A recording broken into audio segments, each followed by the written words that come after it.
Now listen, I'm just the messenger. But since y'all want to sit around this barbershop and talk like everybody got game, let me tell y'all what really happened. A few weeks ago, this dude came in here feeling himself. Fresh cut, fresh shirt, new cologne. Walking like he had just got approved for a loan he knew he couldn't pay back. He sat down in the chair, looked at me through the mirror, and said, "Tracy, I ain't gonna lie. You talk a good game, but ain't no way you can pull a woman better than me." Baby, the whole shop got quiet. Even the clippers sounded like they paused. I looked at him and said, "Excuse me?" He said, "You heard me? Ain't no way you can pull a woman before I can." Now, see, that was his first mistake. Because one thing you don't do is challenge messy Tracy in front of witnesses. I said, "Baby, are you sure this is the embarrassment you want today?" He laughed. Talking about, "Tracy, I'm a man. I know what women like." I said, "No, baby. You know what men think women like. That's different." Now everybody in the shop started laughing. He got louder. You know how people do when they already know they might be wrong. He said, "All right then, let's make it interesting." I said, "I'm listening." He pointed across the way at this woman sitting by herself. Pretty woman too. Nice smile. Quiet confidence. Wasn't begging nobody for attention. Wasn't trying to be seen.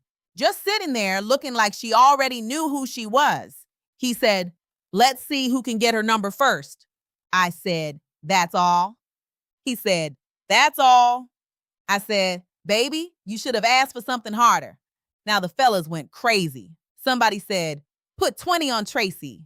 Somebody else said, "Nah, I got the dude." Freddie would have been in there talking about, "I ain't betting unless somebody buying chicken wings." But anyway, this dude jumps up like he already won. He walks over there first, chest out, smile too big, acting like he was about to sell her a timeshare. I couldn't hear everything he said, but I could read body language. And baby, her body language was screaming, "Help!" He leaned in. She leaned back. He laughed too hard. She gave him that little polite smile women give when they trying not to be rude. You know that smile? The one that says, "I'm not interested, but I also don't want a scene." Then he hit her with that same tired line. "So what you doing later?" Baby, she looked at him like he asked to borrow her social security number. She said something short. He nodded like he understood. Then she stood up, shook his hand, and walked right past him. When he came back to the shop, he tried to act cool. I said, "What happened?"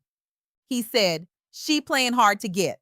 I said, "No, baby, she playing hard to want." The whole shop exploded. He said, "Go ahead then, since you know so much." I said, "Gladly." But I didn't rush. That's where people mess up. They get too eager. They start performing. They start doing too much. I waited a little while. Then I walked over calm. No big speech, no fake smile, no pressure. I said, "You look like you wanted to leave 5 minutes ago." She laughed immediately. That laugh told me everything. Because when somebody laughs for real, not that fake little laugh, you got a doorway. She said, "Was it that obvious?" I said, "Baby, from across the room." She said, "He wasn't terrible. He was just doing too much."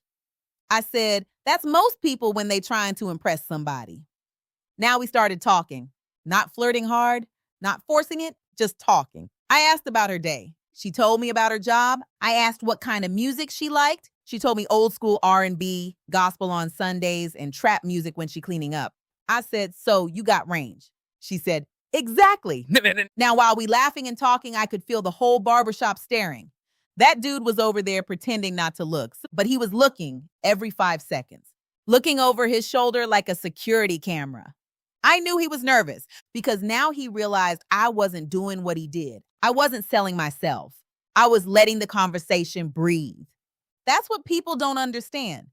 You don't have to talk somebody into liking you. Sometimes you just got to give them room to enjoy you. Now, after about 20 minutes, she asked me what I did. I told her I cut hair, mind my business when I feel like it, and tell the truth whether people like it or not. She said, "I can tell." I said, "Is that good or bad?" She said, "Depends on the day." Baby, that was flirting. Don't let nobody fool you. That was flirting with seasoning on it. So we kept talking. She told me she was tired of people approaching her like she was some kind of prize at the fair. I said, "Girl, You mean men walking up with speeches already prepared? She said, exactly. I said, he had one too, didn't he? She said, a whole presentation. I almost fell out laughing. Now I could have taken the number right there, but I didn't. I said, I'm not going to ask for your number yet.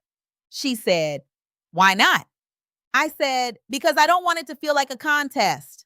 She smiled and said, what if I want you to have it? Baby, game over. She handed me her number. Not because I begged, not because I flashed money, not because I gave a speech, because I paid attention. Now I walked back to that shop calm, and the dude looked at me and said, well? I said, well, what? He said, did you get the number? I said, baby, I got the number, the laugh, the conversation, and a possible dinner. The shop went crazy. He said, you lying. I said, ask her. He didn't want to ask her because deep down, he already knew. But the story didn't end there. A few days later, me and her went out. Nothing fancy, no pretending, just good food, good conversation, and no pressure. She told me straight up, I like that you listened. That's it. That was the whole difference. He tried to impress her. I listened to her. He tried to win. I connected. Now fast forward. I came back into this barbershop with her on my arm. Same shop, same chair, same dude. And when I tell you his face dropped, baby, I mean dropped. He looked like somebody told him his tax refund got intercepted. The whole shop saw it. Nobody had to say nothing. I just smiled. She smiled. He looked at me and said, how? I said, baby, you lost before you started. He said, how I lose before I started? I said, because you walked over there trying to prove you were the man. I walked over there trying to find out who she was. Now, don't get mad at me. I'm just the messenger. But some people need to hear this. Everybody ain't impressed by money. Everybody ain't impressed by loud talking. Everybody ain't impressed by compliments that sound copied and pasted. Some people want real conversation. Some people want peace. Some people want somebody who can make them laugh without making them uncomfortable. And some people just want you to stop talking long enough to hear them. Now the dude still says I cheated. He says I had an unfair advantage because I'm a woman. I told him, no, baby, I had an advantage because I paid attention.